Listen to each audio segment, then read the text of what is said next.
চলচ্চিত্রকে সামনে রেখে জুলাই কারাবান প্রদর্শন অনুষ্ঠানের উদ্বোধনী প্রোগ্রামের সম্মানিত সভাপতি, জাতীয় সংসদের মাননীয় সংসদ সদস্য জননেতা জনাব নুরুল ইসলাম বুলবুল এমপি, প্রোগ্রামের সম্মানিত মহানগরী নেতৃবৃন্দ, উপস্থিত মহান জাতীয় সংসদের মাননীয় সংসদ সদস্য জননেতা জনাব সৈয়দ জয়নুল আবেদিন, সামনে উপস্থিত জুলাই বিপ্লবের বিভিন্ন পর্যায়ের সম্মানিত নেতৃবৃন্দ,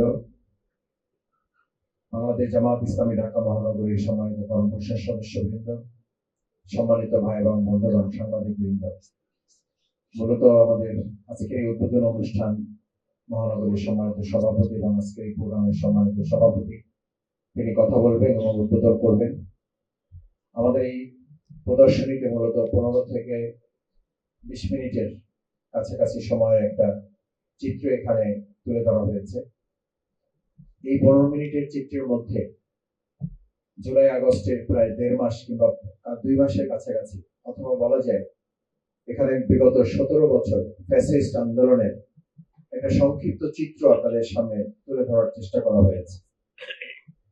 আপনাদের মনে আছে এই জায়গায় 2006 সালের 28 অক্টোবর শান্তিপূর্ণভাবে ক্ষমতা হস্তান্তরের জন্য যে প্রক্রিয়া শুরু হয়েছিল, সেই প্রক্রিয়ায় প্রথম আওয়ামী লীগ শেখ হাসিনা লগি বৈঠা নিয়ে মানুষকে এই পল্টনে আসার জন্য যে সন্ত্রাসী কায়দার নির্দেশ দিয়েছিল, সেদিন মূলত ফ্যাসিস্ট আন্দোলনের শুরু হয়েছিল এবং শেখ হাসিনার ফেসিবাদী কর্মকাণ্ডের তারা সেদিন শুরু করেছিল।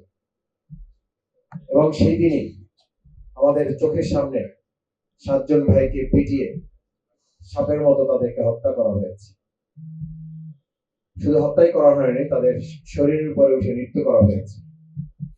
সেদিন থেকে আমরা মনে করেছিলাম, এদেশের জনগণ মনে করেছিল, এই ফেসিবাদের যে প্রতিধ্বনি, এটি যদি আমরা তখনই লাগাম টানতে না পারি তাহলে এর দীর্ঘ সময় আমাদেরকে নিতে হবে।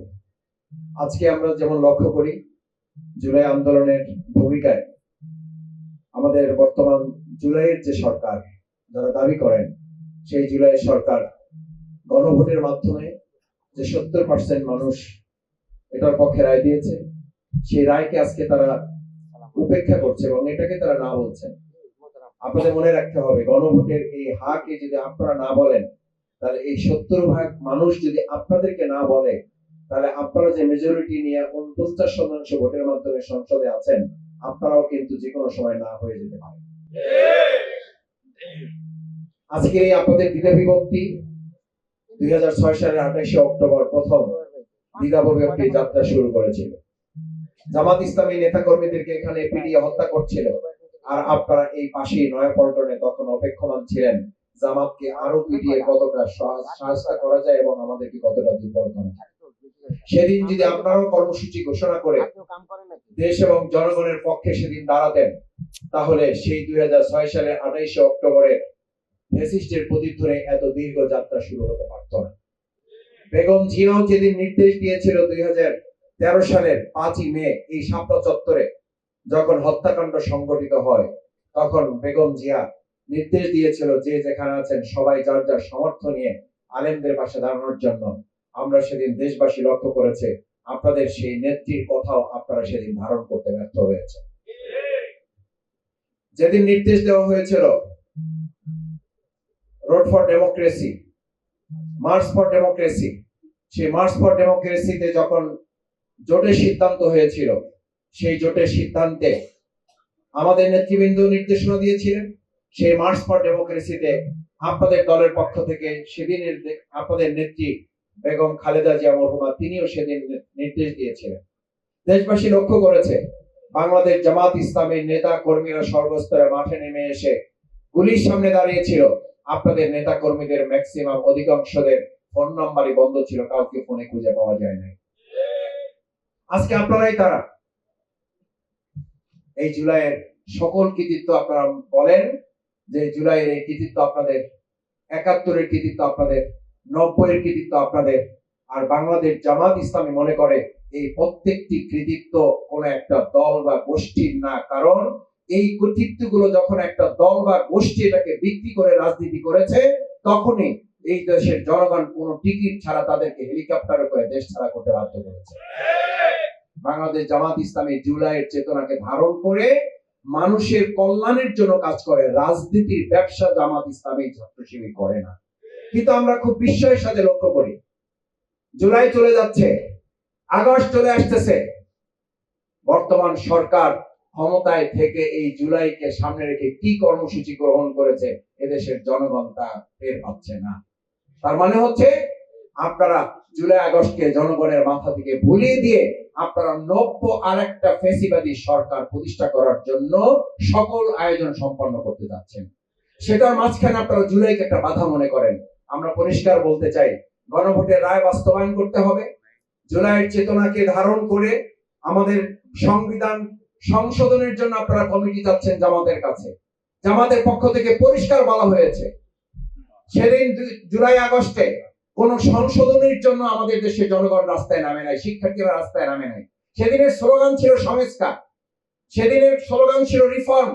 সেই রিফর্মের জন্য রাস্তায় রাস্তায় লেখা ছিল লাল কালি দিয়ে, সংস্কার, রাষ্ট্র মেরামতের কাজ চলছে, সংস্কারের কাজ চলছে, বিকল্প রাস্তা ব্যবহার করুন। আমি মাঝে মধ্যে একটা কথা বলি, আওয়ামী লীগ সরকারের মাথায় ছিল ইসলাম ফোবিয়া, ইসলামকে ভয় পেত। আর এই সরকার বর্তমান সময়ে দেখি মুখে কুলু পেটে রেখেছে, সংস্কারকে ভয় পায়, ভুলেও তারা সংস্কার উচ্চারণ করে না।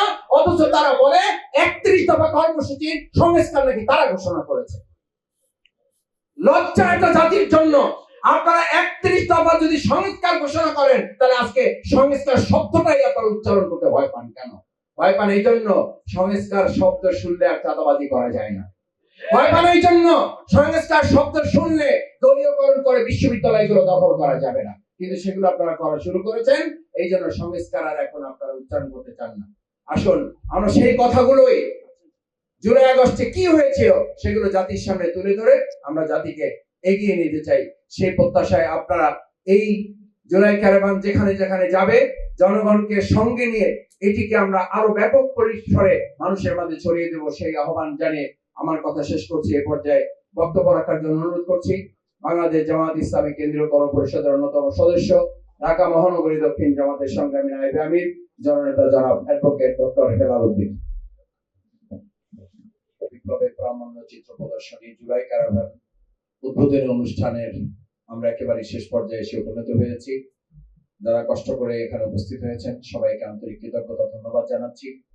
এ পর্যায়ে আজকের এই জুলাই ক্যারাভান প্রদর্শন অনুষ্ঠানের জুলাইকে ধারণ করি, আমরা ধারণ করি 47কে, আমরা ধারণ করি 52, আমরা ধারণ করি 69-এর গণ অভ্যুত্থান, আমরা ধারণ করি আমাদের প্রিয় 71, আমরা ধারণ করি 90-এর স্বৈরাচার বিরোধী আন্দোলন সহ এই বাংলাদেশের প্রত্যেকটি গণতান্ত্রিক জনগণের অধিকার আদায়ের আন্দোলনকে। সম্মানিত ভাই এবং বন্ধুগণ, এই পর্যায়ে আমাদের সামনে বক্তব্য রাখার জন্য অনুরোধ করছি বাংলাদেশ ইসলামী ছাত্র শিবিরের সাবেক কেন্দ্রীয় সভাপতি, বাংলাদেশ জামাত ইসলামী কেন্দ্রীয় কর্মপরিষদের অন্যতম সদস্য, ঢাকা মহানগরী দক্ষিণ জামাতের সংগ্রামী সহকারী সেক্রেটারি, জননেতা জনাব দেলোয়ার হোসেন।